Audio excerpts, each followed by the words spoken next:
Hello everyone and welcome to Downhaven Entertainment. Today we will be reviewing Total Recall.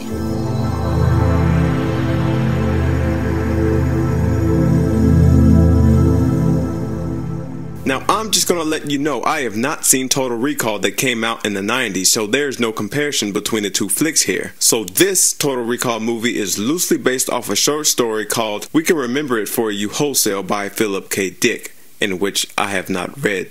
So this is all fresh to me. Okay, when I first saw the trailer for this movie, it lost me a little. It does what most of these trailers do these days, and that's show too much. From the trailer, it reveals that there is a place where you can plant memories, and our main character goes there, and he found out that he is a spy of some type, and his so-called wife is trying to kill him, and we find out who his real love interest is, and it shows us the good parts of the action that's in the movie. So when I entered the theater, I had a good idea of what was going to happen, so the thrills weren't that thrilling, and I'll get to that later. For now, let's get into the movie.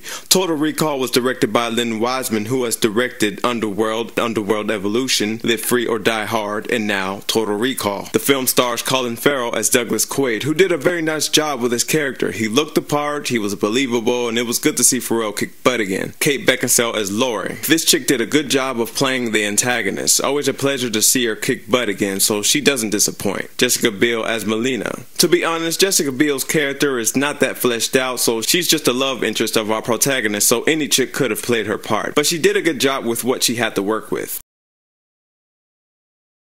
And Bryan Cranston from Breaking Bad and everything else. Okay, so as I said earlier, I have not seen Total Recall from the 90s, but what I do know is that it has the same premise and the... Oh, shut up, Arnold. But the 90s version was on Mars and this one was on Earth, and the modern version has strong political overtones. It's also tamer when it comes to its violence and a lot less cheesy. Now let's take a look at what worked for the movie. Colin Farrell and Kate Beckinsale's character were the most entertaining to watch. I was more interested in their story arc than I was with Jessica Biel's and Colin. Their chemistry was good. Not great, but good. But really, when they became foes, it was really entertaining to watch. The action here was thought out. The chases were fun and exciting to watch. The fighting looked very good and was believable. I especially loved the fight between Biel and Beckinsale. Those two did a very good job, and it was my favorite fight scene for the film. And the action and some of the set were real. They used practical stunts with real objects and stuntmen rather than CGI, which is a nice touch. There was also some suspense in the film that actually had me asking to myself, wait, is this really happening or is this all a dream? But not throughout the whole movie, just in one or two spots, which brings me to my next point. The trailer for this movie delivered exactly what to expect for this film. So I came into and out of the theater in a good mood. But what surprised me is that it exceeded my expectations just a little, so it does its job. The look of the movie. The look of the movie was beautiful and it just drew me in. I did get immersed in this world, and what helped do that was that they used practical sets with green screen background, which helped the world that this movie takes place in feel more real. Now let's look into what didn't work for the movie. The script. Though I said I liked Farrell and Beckinsale's character, those are the only two characters I cared for. Everyone else is pretty much one-dimensional. The bad guy's bad because he does bad things. Melina is the love interest because she loves Quaid. It's that simple. The rest of the cast is there to be mediocre characters, so I could care less about them. Some action scenes are in this movie for the sake of being an action scene. They really force chase scenes that feel a little out of place. And usually it's when I start getting invested in the story and a little bit of character development starts to build, and even some scenes where suspense will be better than action, yet action comes along, though done well, start to feel repetitive. Trying to push the boundaries of a PG-13 movie. Now really, movies like Prometheus don't deserve an R rating. It was a story with class and good storytelling.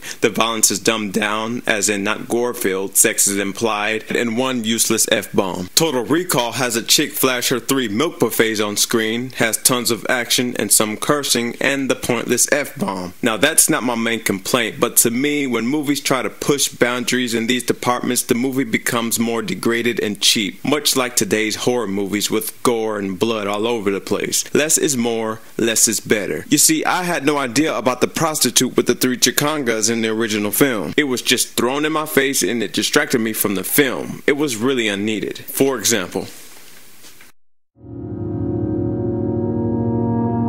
he's a murderer.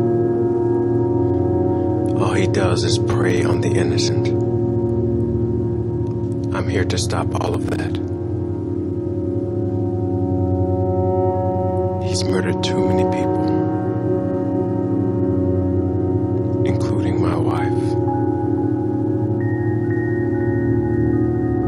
I will search the end of the earth till I find him.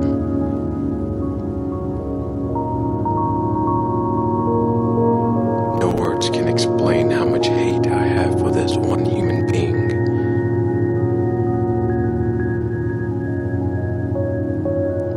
I'm not afraid of him. I'm scared of no one. But I constantly question myself. Should I kill him?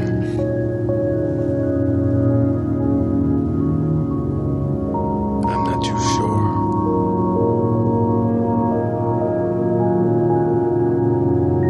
But I know where he lives. I know where he sleeps. What time he wakes up.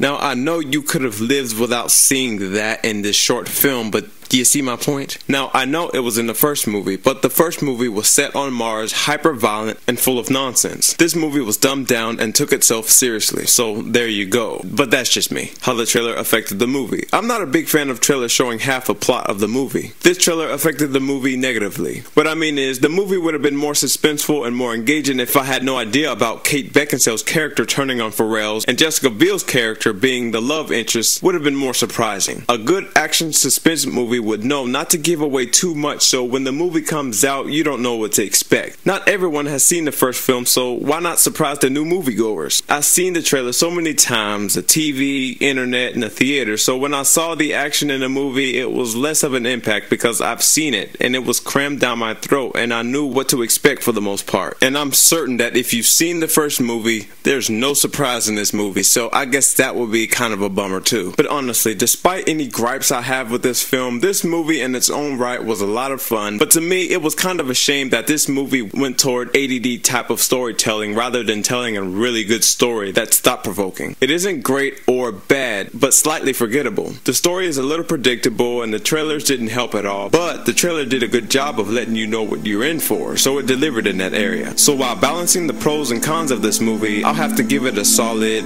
B-.